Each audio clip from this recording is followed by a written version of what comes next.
हाय दोस्तों, welcome to DAP class. Deepak free education में आपका स्वागत है। और हम पढ़ेंगे जो है कि चैप्टर जो से अध्याय 7 है या जो भाग 7वां है, पहाड़ी चित्रकला को हम लोग पढ़ने का प्रयास करेंगे। जो पहाड़ी जो चित्रकला रही है 1700 से 1900 बीच की अवधि का जो कि समय रहा है, तो इसको हम लोग पढ़ने का प्रयास करेंगे। राकेश गोस्वामी सर की बुक है, तो इसको हम लोग कंप्लीट जानने का प्रयास करेंगे। पहाड़ी चित्रकला में एक आपको दृश्य यहाँ देखने को मिल रहा है पहाड़ी शैली से, जो नल दमयंती जो नल दमयंती का है, महाभारत से जो है कि लिया गया है। तो यहाँ से क्वेश्चन तो अभी नहीं बना है, लेकिन देखिएगा डायरेक्टली वन लाइनर थिंग्स में पूछा जाता है कि नल दमयंती का जो चित्र रहा है वो मुख्यतः किस शैली का रहा है। तो आपको जो है कि उसमें ऑप्शन देखने को मिलेगा, तो पहाड़ी शैली को ट्रिक करेंगे। हम लोग स्टार्ट करते हैं।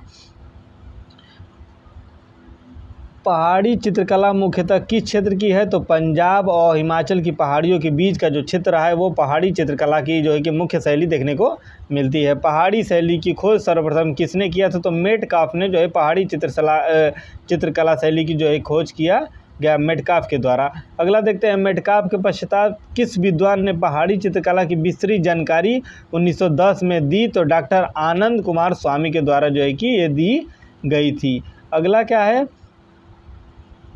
पहाड़ी चित्रों को सर्वप्रथम आनंद कुमार स्वामी ने कहाँ प्रदर्शित किया था? तो इलाहाबाद में जो है कि इसको प्रदर्शित किया था।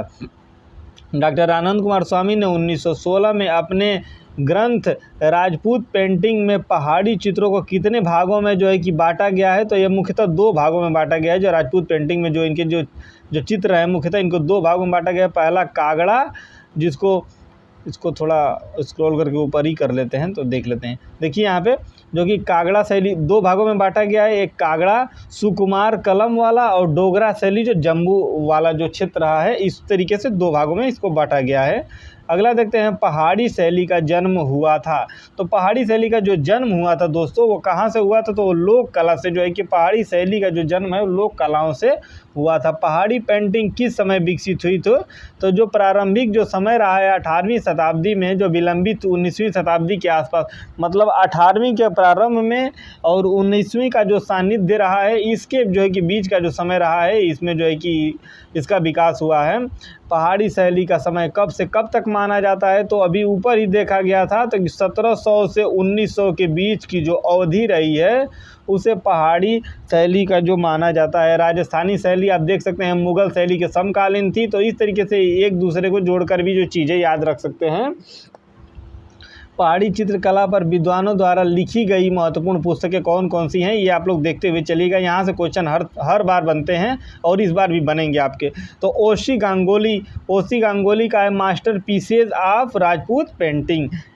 एन सी मेहता का studies in Indian painting and J C French का है हिमालयन आर्ट। जेसी फ्रेंच के द्वारा जो है कि हिमालयन आर्ट जो है कि पुस्तक लिखी गई थी दोस्तों। अगला देखते हैं, चौथा number, WG Archer Indian painting in the Punjab hills, और दूसरी है कागड़ा पेंटिंग भी इनकी रही है। MS रंधावा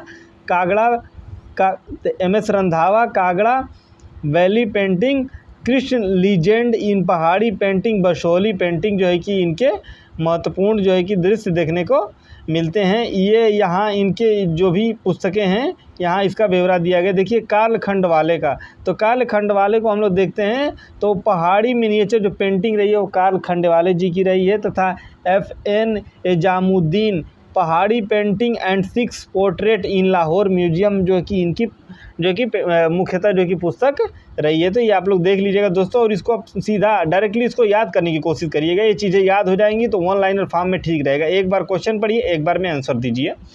अंडकार रूप से व्यक्ति चित्रण किस शैली में हुआ है? तो अंडकार रूप से जो व्यक्ति चित्रण का महत्व दिखाया गया है वो पहाड़ी शैली को दिखाया गया, और ये कई बार आपका जो है कि TGT में पूछा गया है। नारी आंकन का सुंदर चित्रण किस शैली में हुआ है? तो पहाड़ी शैली में जो है देखने को मिलता है नारी का सुंदर आंकन। प्राकृतिक चित्रण को किस शैली के चित्रों में महत्व मिला है? तो पहाड़ी शैली में जो है प्राकृतिक चित्रण को जो है कि महत्व देने का कार्य किया गया है। अगला देखते हैं, पहाड़ी चित्रों में किन रंगों का प्रयोग हुआ है, तो गहरे रंगों का प्रयोग देखने को मिलता है। सबसे अधिक कृष्ण लीला के चित्र किस शैली में बने हैं, तो पहाड़ी शैली में देखने को मिलते हैं। सबसे अधिक कृष्ण लीलाओं के जो चित्र देखने को मिलते हैं। वर्ष 1952 में W.G. आर्चर की पहाड़ी शैली पर लिखी 2 पुस्तकों के नाम क्या हैं, तो पहला जो पुस्तक है Indian painting in the Punjab hills, और दूसरी जो पुस्तक है वो कागड़ा पेंटिंग के नाम से जो है कि जानी जाती है। अगला देखते हैं दोस्तों, हिमालयन आर्ट के लेखक कौन है, तो J.C. फ्रेंच हिमालयन आर्ट के जो लेखक रहे हैं दोस्तों, थोड़ा इसको जूम आउट कर लेते हैं। जो हिमालयन आर्ट के जो लेखक रहे हैं वो J.C. फ्रेंच जी को माना जाता है।